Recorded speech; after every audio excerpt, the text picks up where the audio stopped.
انسان کا جو عقیدہ ہے، انسان کا جو عقیدہ ہے جس سے انسان مسلمان ہو کر کے حلقہ بگوش اسلام ہوتا ہے، اس کے بھی دو مرکب ہیں، اس کے بھی دو عنصر ہیں۔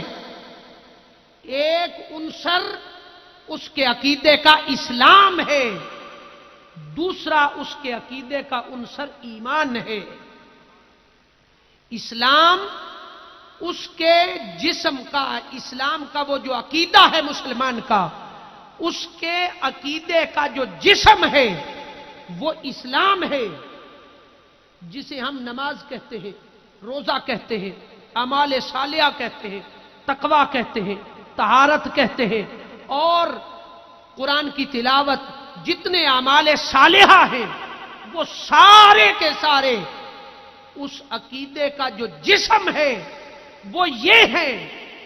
فرمایا یہ جسم، اس کی کوئی حیثیت نہیں، کوئی ویلیو نہیں اس وقت تک جب اس ایمان، اس اسلام کے جسم کے اندر، قرآن کی تلاوت کے اندر، اعمال صالحہ کے عمل کے اندر، تقوی کے اندر، عبادت کے اندر، روزے کے اندر، طہارت کے اندر، نماز کے اندر، الخرج، اعمال صالحہ کے سارے پورے جسم کے اندر جب تک روح نہیں ہوگی اس وقت تک فرمایا عقیدے کا یہ جو جسم دکھائی دیتا ہے اس کی کوئی ویلیو نہیں ہے۔ سیدنا حضرت ابو ہریرہ رضی اللہ تعالی عنہ حضور کی بارگاہ میں آ جاتے ہیں، عرض کرتے ہیں آقا یہ جو اسلام ہے، یہ جو عقیدے کا جسم ہے، آقا اس کی روح کہاں ہے جس نے ان اعمال صالحہ کو زندہ کر رکھا ہے، تقویت دے رکھی ہے، پایا تکمیل تک پہنچا رکھا ہے۔ فرمایا آقا اس کی روح کیا ہے؟ فرمایا اس کی روح ایمان ہے۔ اس کی روح کیا ہے؟ ایمان ہے۔ آقا ایمان کیا ہے؟ آقا ایمان کیا ہے؟ ایمان کیا ہے؟ آقا علیہ الصلوۃ والسلام نے فرمایا ایمان کائنات کی ہر چیز سے کٹ کر، کائنات کی ہر چیز سے پڑھ کر، فرمایا میری ناموس پر مر مٹنا، میری چوکھٹ پہ مر مٹنا، میری چوکھٹ پہ جان نثاری، میری چوکھٹ کی غلامی، میرے ساتھ تعلق، میری ذات سے رشتہ، فرمایا اس کا نام ایمان ہے۔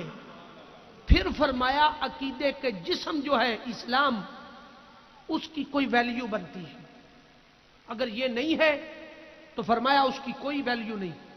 اعلیٰ حضرت فاضل بریلوی رحمۃ اللہ تعالی نے اسی بات کی تشریح کرتے ہوئے قالت الاعراب آمنا قل لم تؤمنوا ولكن قولوا اسلمنا ولما يدخل الایمان، اس کی شرح کو بیان کرتے ہوئے اعلیٰ حضرت فاضل بریلوی نے اپنی بات کہی، انہوں نے کہا ثابت ہوا جملہ فرائض فروع ہے، ثابت ہوا کہ جملہ فرائض فروع ہے، تو پھر کیا ہے؟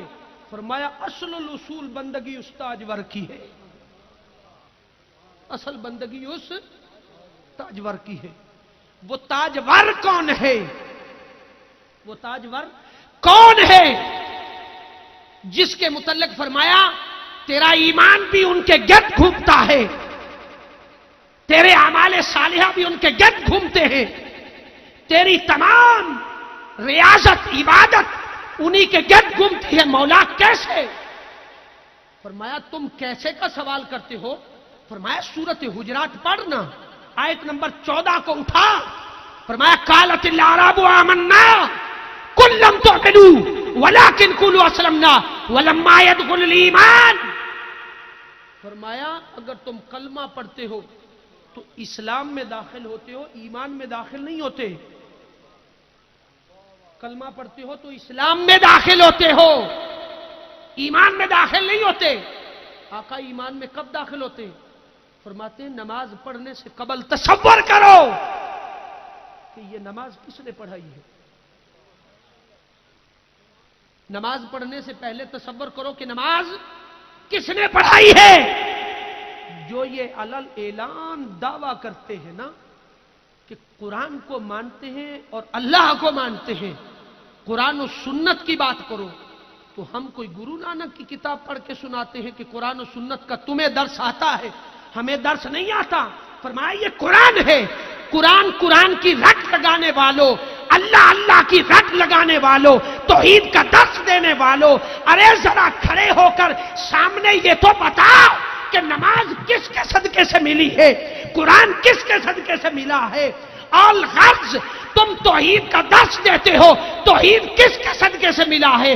وہ صاحب توحید تو کہہ رہا ہے قالت الاعراب آمنا قل لم تؤمنوا ولكن قولوا اسلمنا ولما يدخل الایمان۔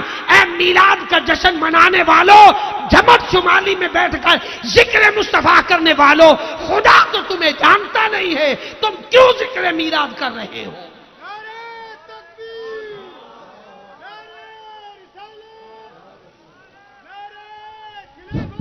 نعرہ تکبیر، نعرہ تکبیر، نعرہ رسالت، نعرہ رسالت، نعرہ خلافت، نعرہ حیدری، سیدی مرشدی، سیدی مرشدی، نعرہ رسالت۔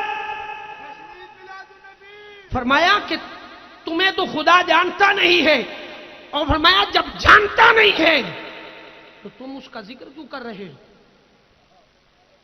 اب میری بات سننے ذرا غور سے توجہ کے ساتھ، ہماتن گوش ہو کر وہ جو جوان ینگ مین ہیں، نوجوان طبقہ جن کے ذہن بڑے چھوٹے چھوٹے ہوتے ہیں تو باہر جاتے ہیں، سوالات کے انبار ہوتے ہیں، ان کے ذہنوں کو پراگندہ کر دیا جاتا ہے۔ میں نے جملہ کیا بولا ہے؟ میں نے جملہ بولا ہے جمٹ شمالی میں بیٹھ کر ذکر مصطفیٰ کرنے والوں،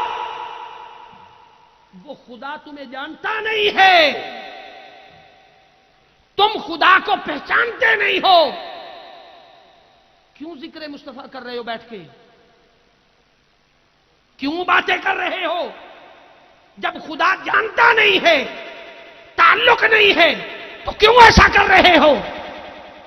جب یہ بات شیخ محقق عبدالحق محدث دہلوی رحمت اللہ تعالی کی بارگاہ میں رکھتے ہیں، اے شیخ محقق تجھے دنیا محدث ہند کہتی ہے، تجھے سارے مسلک مانتے ہیں، ذرا ہمارے سوال کا جواب تو دیتے جائیں، ہمارا اور خدا کا تعلق کیا ہے؟ فرمایا تمہارا اور خدا کا کوئی تعلق نہیں ہے۔ فرمایا کیسے؟ فرمایا تمہارا تعلق تب بنتا ہے کہ تم سارے کام چھوڑ کر بارگاہ مصطفی میں در مصطفیٰ کی چوکھٹ پہ جا کے کھڑے ہو جاؤ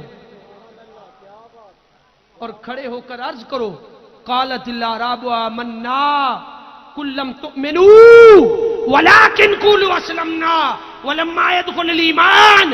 آقا ہم آپ کے غلام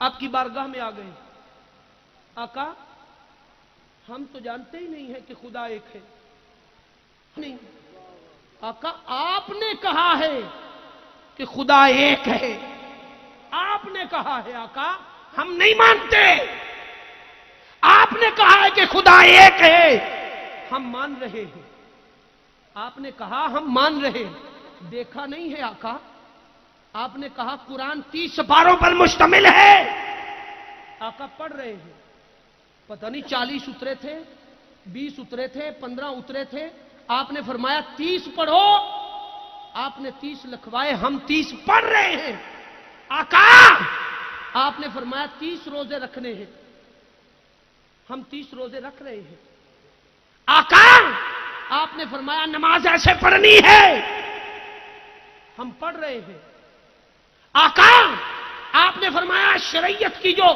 ایمان کی تشریح کہی، فرمایا آمنت باللہ وملائکتہ وکتبہ ورسلہ والیوم الآخر والقدر خیرہ وشرہ من اللہ تعالی والبعث بعد الموت۔ ایمان کی شرح کرنے والوں، ایمان کا نقطہ بیان کرنے والوں، ایمان کی تعریف بیان کرنے والوں، ایمان کی فقہی شرعی تعریف یہ ہے کہ اللہ کو ایک مانو، رسول کو ایک مانو، فرشتوں پر ایمان رکھو، تقدیر پر ایمان رکھو، اور مرنے کے بعد جی اٹھنے پر ایمان رکھو، سابقہ